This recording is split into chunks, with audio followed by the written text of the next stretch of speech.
This tutorial involves various techniques that are essential for all CorelDraw users. We are working in wireframe mode. We set our page up and then draw 2 concentric circles.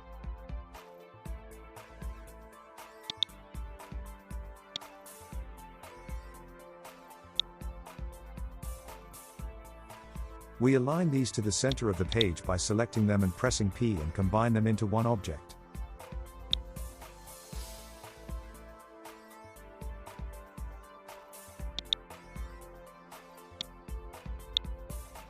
Next we make 2 guidelines exactly at the center of the page. Here we do it by using the X marker, which shows the center of a selected object.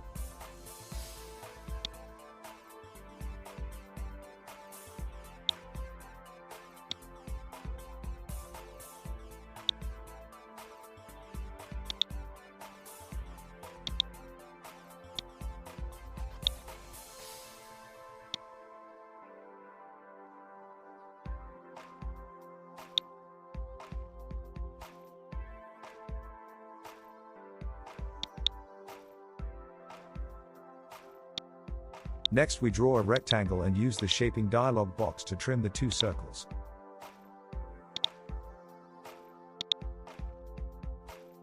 Holding down the Control key while we rotate the shape constrains it to 15-degree increments. This is default and can be altered to suit your requirements. Now we draw a rectangle which we align in the center of the top of our circular shape. Once centered, we hold down Shift and drag the bottom. This produces a mirror drag at the top of the rectangle.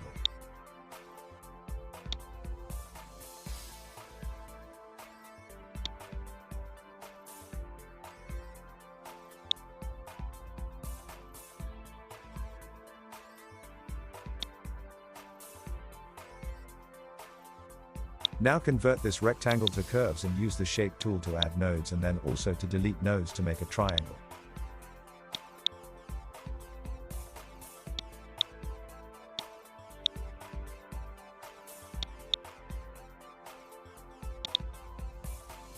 We then use the shaping dialog to weld the 2 objects together and add an outline to complete our shape.